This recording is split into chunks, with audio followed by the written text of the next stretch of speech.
अस्सलाम वालेकुम, welcome to DF academy. आज मैं आपके साथ physics class 9 national book foundation unit 9 के सबसे मोस्ट इम्पॉर्टेंट इजी और एसएलओ बेस्ड क्वेश्चन शेयर करूंगी।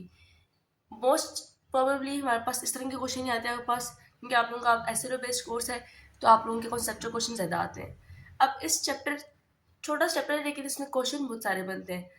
सबसे पहले हमारे पास जो ऑब्जेक्टिव्स ऑफ फिजिक्स है, इस टॉपिक में बहुत सारे क्वेश्चन है। पहला बनता है हमारे पास जो इंट्रो में, व्हाट इज साइंस, और ये वर्ड ओरिजिनेट कहाँ से हुआ है। तो साइंस हमारे पास एक लैटिन वर्ड है और ये साइंटिया वर्ड से ओरिजिनेट हुआ है। आप देख सकते हैं आपके पास पहली लाइन में क्वेश्चन बना हुआ है, this word science has been originated from Latin word scientia, ठीक है, विच मीन्स टू नो।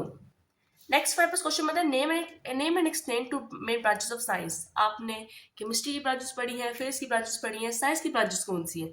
ये हमारे पास यहाँ पर गिवन है, दो ब्रांचेस है साइंस की, physical science and biological science. Further हमारे पास ऑब्जेक्टिव्स ऑफ फिजिक्स है, फिर इसके एप्लीकेशंस क्या है, कहाँ का काम आती है, उसमें हमारे पास क्वेश्चन बनता है पहला, how do GPS help aeroplane and ships. GPS aeroplanes और शिप्स को हेल्प कैसे करता है ट्रैवल करने में, काम करने में। हमारे पास आंसर बनेगा, aeroplanes and ships also use signals from GPS to follow their path toward right destination. अब जाहिर है आपको पता है आसमान में लाइक जब जहाज उड़ रहा होता है उससे तो क्लाउड्स नजर आते हैं, तो वो जीपीएस के जरिए अपने डायरेक्शन का पता लगाता है कहाँ उसकी डेस्टिनेशन है, ठीक है। हमारे पास फर्दर क्वेश्चन बनता है, how birds fly high in the sky. अब क्वेश्चन तो बहुत बेसिक है ये, कि how birds fly high in the sky.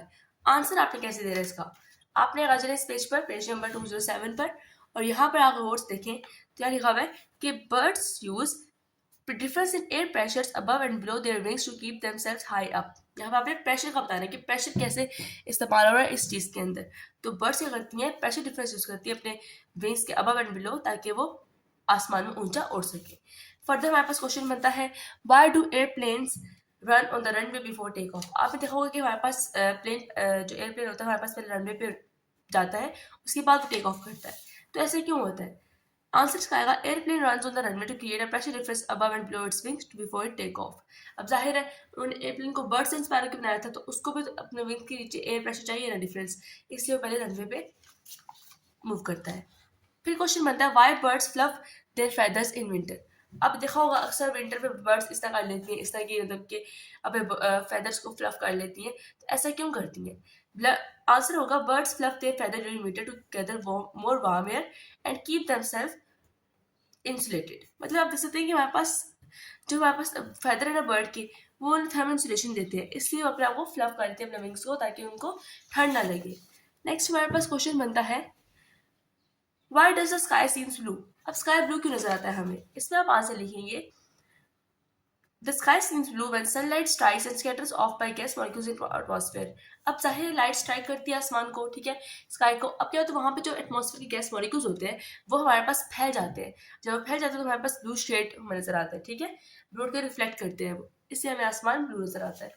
Next question हमारे पास बनता है, on what principle the submarine works. Submarine किस प्रिंसिपल वर्क करती है, तो सबमरीन हमारे पास ships and submarines work on the principle of flotation, ठीक है, फ्लोटेशन के प्रिंसिपल पर वर्क करती है। हमारे पास ब्लैंक भी आ सकती है ये। अगला क्वेश्चन है हमारे पास, on what how fuel help vehicle move. Fuel कैसे हेल्प करता है व्हीकल्स को मूव करने में, तो vehicle use the principle of mechanics and thermodynamics to transfer. अब क्या होता है, हमारे पास ये प्रिंसिपल ऑफ मैकेनिक्स यूज करते हैं ताकि हमारे पास वो फ्यूल को चेंज कर ले काइनेटिक एनर्जी में, ताकि व्हील्स रोटेट करे, ठीक है।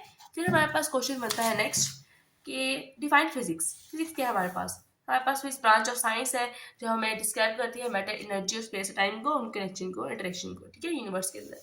फिर लास्ट क्वेश्चन है, what is who is physicist. Physicist कौन होता है, फिजिस्ट हमारे पास एक साइंटिस्ट को कहते हैं, scientist who specialises in the field of physics is termed as physicist, ठीक है। जो जो हमारे पास फिजिक्स में स्पेशलाइजेशन करता है, उसमें मास्टर करता है, उसको हम फिजिस्ट कहते हैं, ठीक है। ये हमारे पास कुछ बेसिक क्वेश्चन बनते थे। फर्दर हम देखते हैं चैप्टर में क्या बनता है। ये हमारे पास फील्ड्स ऑफ फिजिक्स है, ये तो बेसिक आप लोग पता, आपने एज इट इज याद करनी है। इनका इंट्रो मैं आप लोगों को इंशाल्लाह नेक्स्ट वीडियो में दे दूंगी कि फील्ड्स में हमारे पास क्या क्या बन सकता है, ठीक है, मतलब कि हर फील्ड को कैसे याद कर सकते हैं। नेक्स्ट पेज में हमारे पास है हाइपोथेसिस थ्योरी एंड लॉ। अब इसमें हमारे पास क्या क्वेश्चन बन सकते हैं, तो पहले हमारे पास क्वेश्चन मिलेगा डिफाइन हाइपोथेसिस। उसमें आपने डिफाइन करना है कि हमारे पास एक टेंटेटिव एक्सप्लेनेशन होती है जो हमारे पास अभी प्रूव नहीं होती कि ये ट्रू है या फॉल्स है, उसको हमें एक्सपेरिमेंट करके प्रूव करना होता है। फिर आता है थ्योरी लॉ में डिफरेंस और एग्जाम्पल आप काइनेटिक मॉलिक्यूलर थ्योरी दे सकते हैं, लॉ में आप Dalton's law, Charles law, boys law, जो भी आप दे सकते हैं। और फिर डिफरेंस में भी आपने यही पैराग्राफ लिखना है। डिफरेंस से हमारे पास ये आएगा कि साइंटिफिक लॉज हमारे पास होते हैं, वो मतलब कि उन पर वो कभी चेंज नहीं हो सकते, ठीक है, वो सेट वही होता है। लेकिन थ्योरी जो है, थ्योरी हमारे पास कभी कभी लाइक टाइम टाइम चेंज हो सकती है, ठीक है। जो लॉ होते हैं वो परमानेंटली फैक्ट होते हैं, लेकिन थ्योरी हमारे पास, थ्योरी में चेंजेस आ सकते हैं। नेक्स्ट हमारे पास साइंस, टेक्नोलॉजी, इंजीनियरिंग। हमारे पास फर्स्ट चैप्टर आपने केमिस्ट्री का देखा होगा, उसमें भी ऐसी था, आप वो बात नहीं सकते इसके अंदर, ठीक है, आपने केमिस्ट्री में पढ़ा होगा। फिर कुछ क्वेश्चन है, क्वेश्चन बहुत ईजी है, तो इसकी एक्सरसाइज इंशाल्लाह मैं अपलोड कर दूंगी। उम्मीद है आप लोगों को क्वेश्चन की समझ आई होगी, और इन क्वेश्चंस की पीडीएफ बनाकर मैं इंशाल्लाह डिस्क्रिप्शन में प्रोवाइड कर दूंगी। आपको नेक्स्ट कौन सा टॉपिक समझना है, किस चैप्टर के इंपॉर्टेंट क्वेश्चन चाहिए, आप मुझे इन कमेंट सेक्शन में बता दीजिएगा।